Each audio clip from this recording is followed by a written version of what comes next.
The lights inside the House Oversight Committee chamber glared with the sharp brightness of political theater. Beneath them sat two figures who embodied the clash of two generations in American law and politics. Kash Patel, the former Defense Department official and self-styled constitutional defender of the Trump era, and Representative Jasmine Crockett, a former civil rights attorney whose quiet precision had earned her a reputation for dismantling witnesses with nothing more than preparation and evidence. The hearing that brought them face to face was not, at least on the surface, about personalities. It centered on the Voting Rights Bill, a legislative effort seeking to restore and expand the federal protections for elections that had been weakened by the Supreme Court's Shelby County v. Holder decision in 2013. Yet, as often happens in Washington, the legal question, how far Congress could go in regulating elections, became a proxy for something larger, a moral battle over the meaning of the Constitution itself, the bill that divided the interpreters of the Constitution. At its core, the Voting Rights Bill aimed to reassert Congress's power to safeguard equal access to the ballot box, especially in states with histories of discriminatory voting practices. Supporters argued it was a necessary corrective after a decade of state-level restrictions, purges, and redistricting that disproportionately affected minority communities. Opponents, however, framed it as a federal overreach, claiming it infringed on states' constitutional authority to administer elections. Among the most vocal critics was Kash Patel, who, despite lacking formal constitutional scholarship, had positioned himself as a defender of strict constructionist interpretation. Appearing before Congress as an expert witness, Patel argued that the bill was a dangerous expansion of federal power into domains reserved for the states. His testimony echoed decades of conservative legal rhetoric built around the 10th Amendment, the idea that powers not explicitly granted to the federal government were reserved for the states.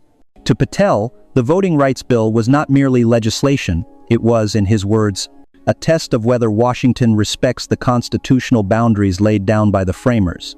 His testimony came laced with references to state sovereignty, original intent, and federal restraint. It was a familiar conservative script, one designed to resonate with constitutional literalists and those wary of federal intrusion into local affairs.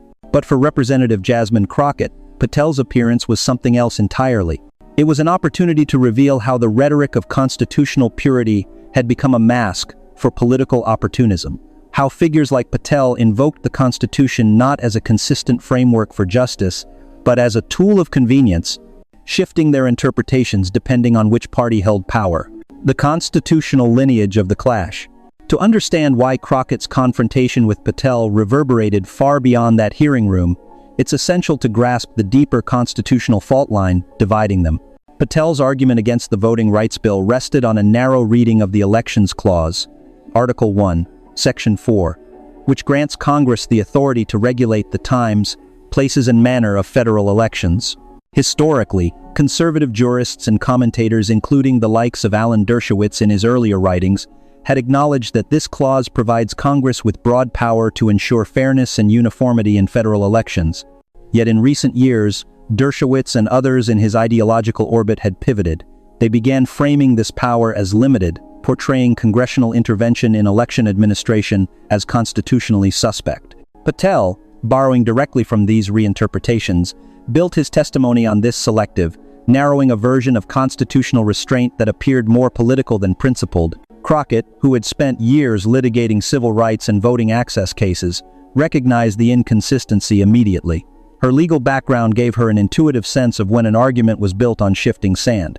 For her, Patel's newfound textual rigidity clashed with his previous positions, especially his public defense of federal power in contexts that benefited his allies, such as expansive executive authority during national emergencies or presidential oversight of state-level investigations.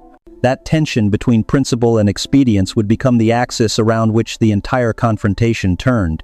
The scene on Capitol Hill. Two legal philosophies collide. When Crockett took her seat that morning, she wasn't merely preparing to question Patel. She was preparing to expose what she saw as the hollow core of a political legal movement that had weaponized constitutional interpretation. The Capitol Hill hearing room was filled with journalists, staffers, and aides, but the air felt electric with anticipation. This was no routine exchange of talking points. Everyone sensed something sharper was coming.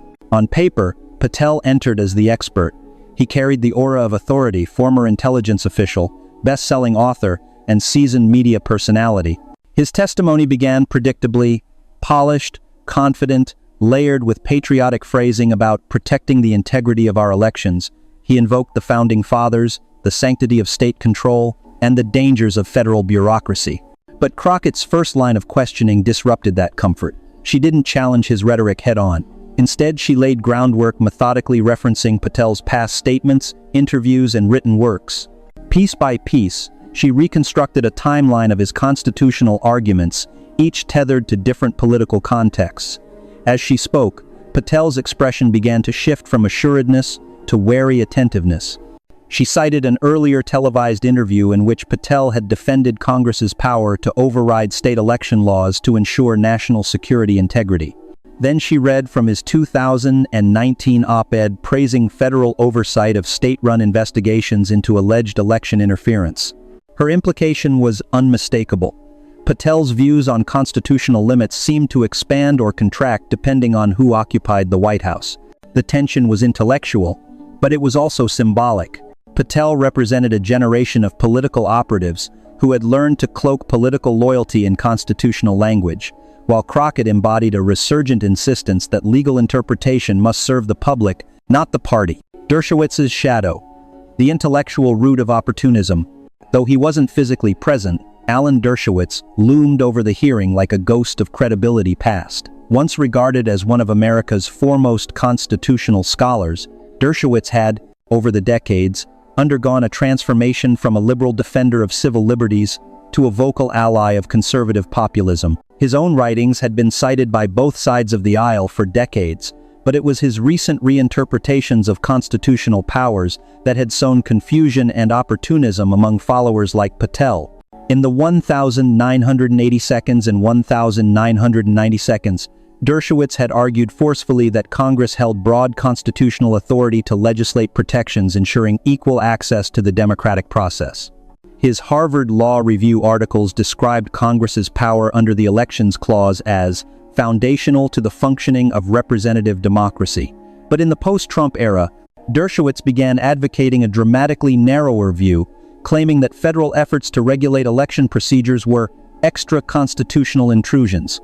Crockett's preparation was exhaustive. She came armed not just with Patel's own contradictions, but with Dershowitz's textual reversals, using them as an intellectual mirror to expose the hypocrisy at play. In her opening remarks, she referenced these shifts not by attacking Dershowitz directly, but by framing Patel's testimony within that larger ecosystem of selective constitutionalism. Her implication was unmistakable. Patel wasn't simply mistaken, he was borrowing from a tradition of scholars who had allowed political alignment to rewrite constitutional consistency. The stakes beyond the hearing room. While pundits focused on the theatrics of Patel's visible discomfort, the real story lay in the legal principles being contested. Crockett's underlying argument was that constitutional interpretation cannot be situational. If Congress has the power to regulate elections when it benefits national security or conservative priorities, it also has that same power when protecting voter access for marginalized communities. The Constitution, she suggested, is not a mirror of partisan convenience, but a living framework demanding coherence. Patel, by contrast, framed his inconsistencies as evolution. When pressed on his earlier writings and interviews, he claimed that circumstances had changed and that the founders never intended Congress to federalize every detail of state elections. Yet each of his explanations seemed to pull him deeper into contradiction, revealing a philosophy not grounded in principle but in political strategy. As the hearing progressed, Crockett's precision cut through Patel's practiced rhetoric. She didn't interrupt, didn't grandstand, didn't raise her voice. Instead, she applied what colleagues later called the prosecutor's silence, a deliberate pause after each contradiction, forcing Patel's own words to fill the air. By the time she moved to her pivotal question, the one that would leave Patel speechless, her groundwork had already achieved its goal. She had reframed the narrative. This wasn't about a single hearing or even one man's credibility. It was about the erosion of constitutional integrity when law becomes a weapon of political utility. The moral of the moment. What made this confrontation historic wasn't just Patel's silence, it was what that silence represented. It symbolized the collapse of a carefully constructed ideological framework built on selective fidelity to the Constitution. Crockett's questioning revealed the fragility of that framework, exposing how the very figures who claimed to defend constitutional purity often distorted its meaning when power shifted hands. In that sense, the confrontation was less about humiliation and more about revelation. It stripped away the illusion of certainty that had shielded partisan legal reasoning for years. It reminded the public and the legal community that the Constitution's authority lies not in who interprets it, but in the consistency of its application. As cameras captured Patel's uncharacteristic silence, the deeper story unfolded. The moment when a freshman congresswoman used facts, law, and preparation to challenge decades of opportunistic constitutional reinterpretation, and in doing so, reignited a long-dormant debate about the integrity of America's legal discourse.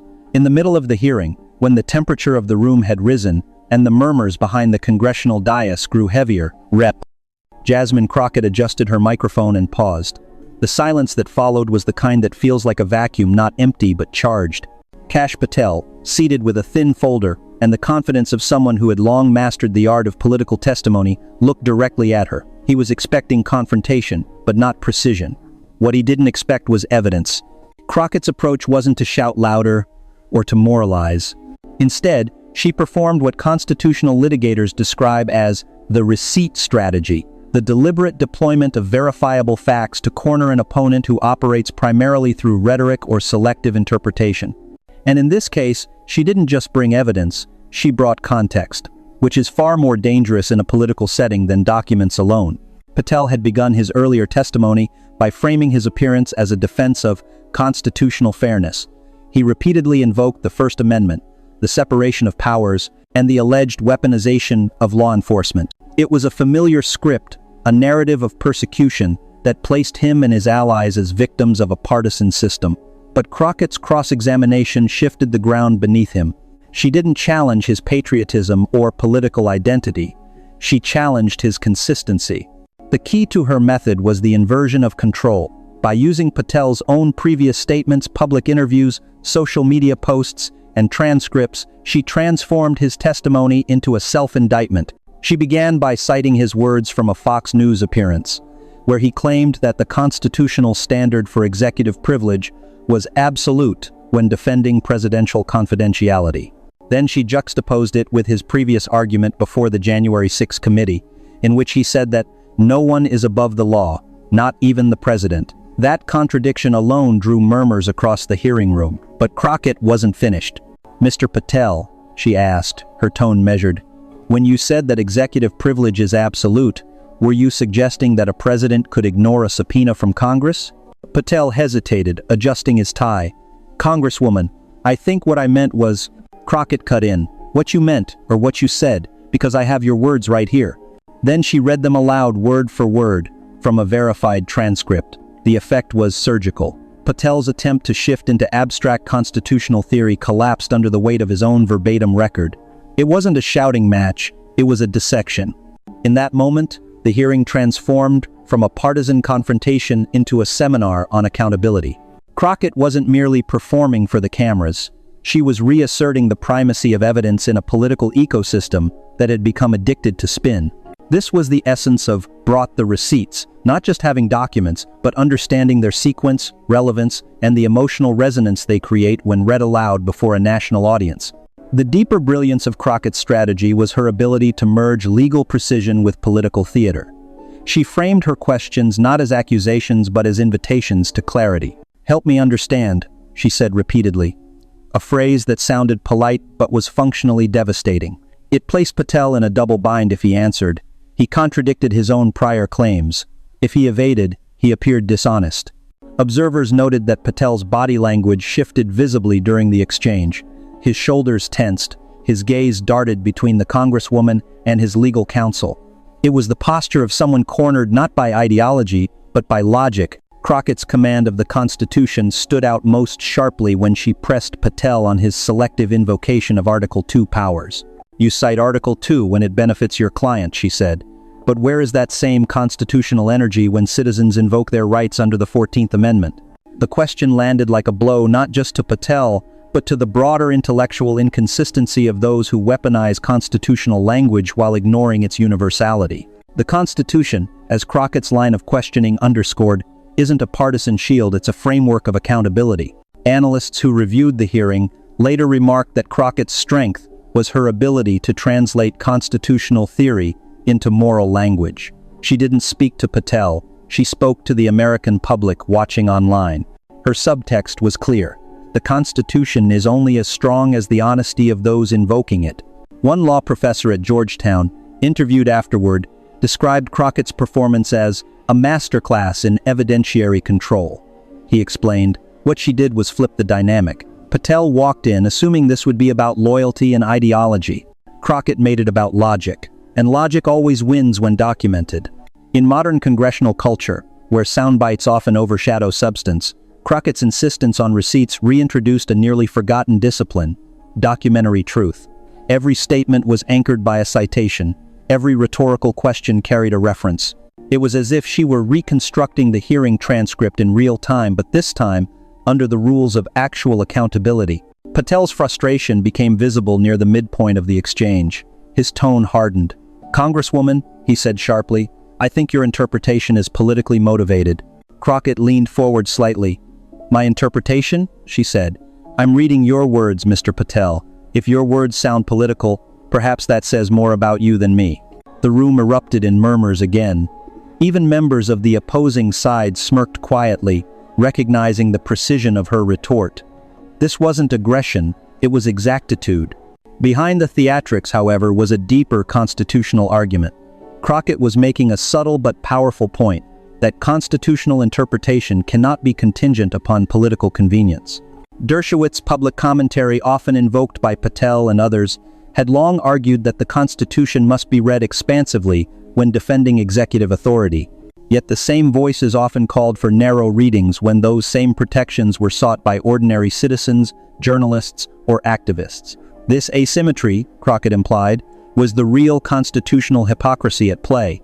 Her questioning exposed the central weakness in Dershowitz's framework, its situational morality. If executive power is absolute, where does accountability reside? If privilege trumps oversight, how can Congress fulfill its constitutional duty? And if the Constitution is invoked selectively, doesn't that transform law into mere political weaponry? By the time Crockett concluded, Patel's earlier confidence had dissolved into defensiveness. The final exchange sealed the symbolic victory. "Mr. Patel, you've described yourself as a defender of the Constitution," she said calmly. "So tell me, when you chose which parts to defend, did you do so as a lawyer or as a loyalist?" Patel blinked. There was no answer that could redeem him, without contradicting something he had already said. The silence that followed was longer than any applause could have been. When the hearing ended and the committee room emptied, the real consequences of the confrontation between Crockett and Patel began to unfold, not in the corridors of Congress, but in the larger arena of public interpretation. The exchange had become more than a moment of political theater. It became a referendum on how America understands constitutional integrity in an age of polarized truth. What happened in those few minutes was not merely a clash of personalities. It was the exposure of a deeper fracture in American constitutional discourse, the divide between constitutional performance and constitutional principle. In the days following the hearing, clips of Crockett's interrogations circulated across every digital platform. Hashtags like #brought the receipts and #Crockett vs. Patel trended nationally. But beyond the viral spectacle, legal scholars began dissecting the implications. Their consensus was almost unanimous. Crockett's approach represented a restoration of evidentiary accountability in a political process that had grown increasingly allergic to documentation. Alan Dershowitz's own interpretations came under renewed scrutiny. His constitutional arguments, once regarded as bold intellectual provocations, now appeared dangerously pliable. Dershowitz had long championed the idea of constitutional elasticity, a theory suggesting that the executive branch must possess broad interpretive freedom in moments of national crisis. It was this very argument that underpinned much of Patel's defense. Yet, as Crockett demonstrated, elasticity without accountability leads not to strength but to moral entropy. A constitution that stretches without restraint risks becoming shapeless. Legal historians began drawing comparisons between this moment and earlier constitutional confrontations. They pointed to the McCarthy hearings, the Watergate inquiries, and the Iran-Contra investigations, each a period in which congressional oversight clashed with claims of executive privilege. But unlike those eras, Where the question was often about the limits of presidential secrecy, Crockett's exchange with Patel centered on the limits of intellectual honesty. What happens when constitutional arguments are wielded not to protect rights but to excuse power? The contrast between Crockett's method and Patel's rhetoric became emblematic of the broader ideological war consuming Washington. On one side stood the proponents of fact-based constitutionalism, those who believe the text, precedent, and intent of the Constitution must be interpreted within verifiable boundaries. On the other were the architects of performative constitutionalism, who treat the document as a prop, invoking it selectively to legitimize predetermined political positions. This divide, though academic in language, has real-world consequences. It shapes how laws are enforced, how courts interpret executive actions, and how citizens perceive justice itself.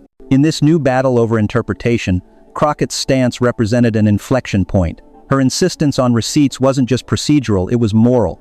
It sent a message that truth, in a democracy, is not subjective property but shared evidence. And for a brief moment, her voice pierced through the static of partisanship. Patel's silence, on the other hand, became symbolic of a broader phenomenon, the collapse of rhetorical immunity. For years, political operatives have relied on ambiguity as a shield, deploying language that sounds constitutional but carries no obligation to factual coherence. Crockett's interrogation shattered that shield. By confronting contradiction with documented proof, she exposed a weakness at the core of political argumentation, the assumption that narrative can outlast evidence. The reverberations of this moment extended far beyond the committee room. Commentators from both liberal and conservative outlets were forced to engage with the question Crockett had implicitly raised: what does fidelity to the Constitution mean in an era of convenience?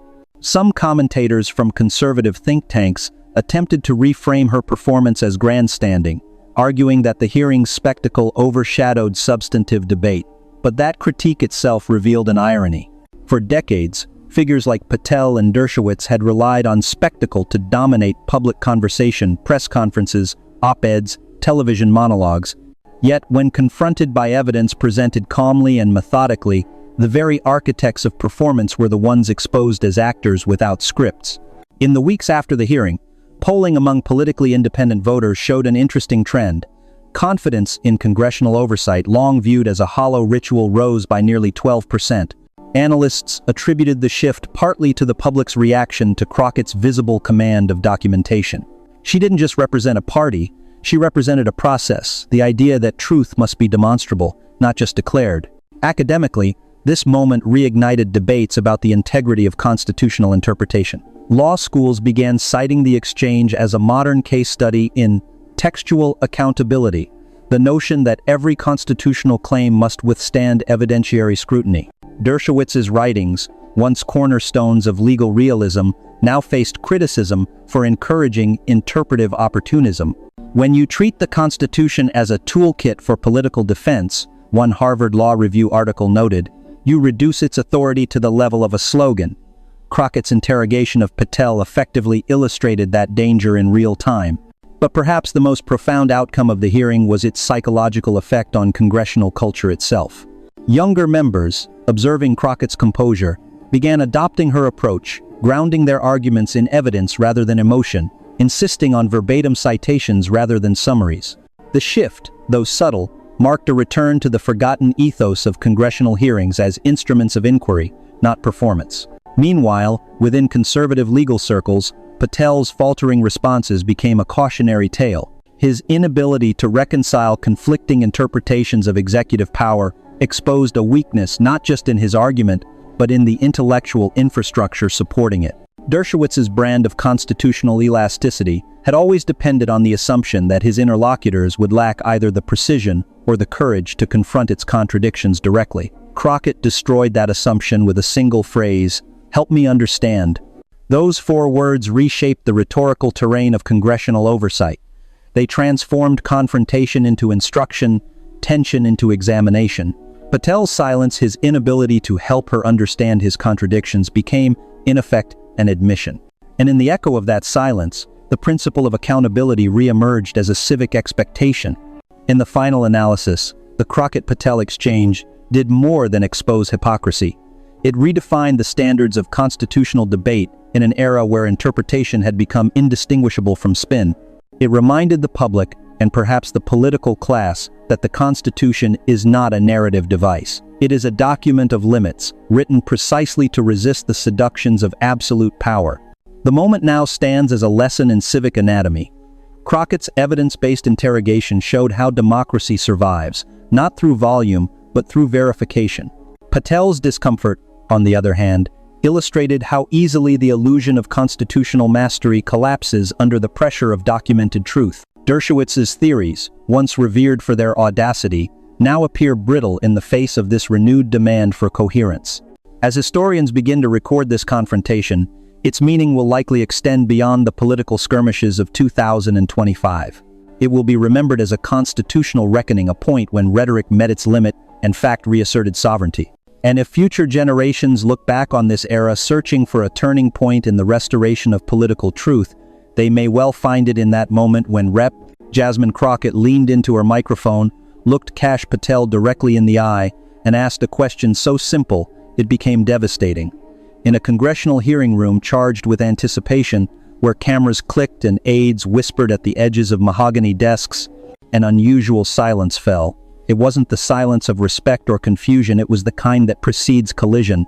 At the center of that silence sat Kash Patel, former Trump administration official, and a figure both lauded and condemned for his unflinching loyalty.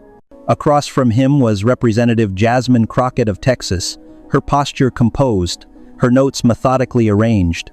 In the next few minutes, the tension between them would crystallize into one of the most dissected confrontations in modern congressional memory. But this was not merely a political skirmish. It was a confrontation over the soul of constitutional interpretation. Beneath the verbal sparring lay an unspoken question. What happens when the Constitution becomes a weapon rather than a framework, when it is invoked to shield ideology instead of uphold accountability? Patel entered the hearing invoking the familiar mantra of constitutional defense. He cast himself as a protector of American legal purity, lamenting what he described as the politicization of justice and the erosion of executive privilege. It was a narrative built not on chaos, but on careful calibration, a rhythm of grievance that had defined much of his public persona since leaving government. Yet what Patel did not anticipate was that Crockett would refuse to debate him on rhetorical terms. She came armed not with slogans, but with evidence. To understand why the confrontation mattered, one must first understand the fragile terrain upon which it was built. For decades, constitutional interpretation in America has oscillated between two impulses: expansion and restraint. Figures like Alan Dershowitz embodied the expansionist view, interpreting the Constitution as a living, adaptable organism whose principles must bend in the service of liberty, even if that liberty is selectively applied. On the other end, stand those who insist the document's meaning is fixed, its text, an unmovable compass that defines the limits of all branches of government. But in the post-2016 political landscape, that dichotomy has blurred. Both camps, once divided by philosophical conviction, now share a common flaw: inconsistency. Politicians and commentators alike interpret the Constitution not by logic, but by circumstance, praising judicial activism when it aligns with their cause, condemning it when it does not. It is this selective fidelity that Jasmine Crockett confronted head-on. When the hearing began, Patel appeared confident. He recited familiar talking points about constitutional overreach and bureaucratic weaponization. He referenced Dershowitz by name, invoking the scholar's famous defense of executive latitude in matters of national security. Patel's voice carried the assuredness of someone accustomed to the sympathetic echo chambers of televised commentary. But the House chamber is not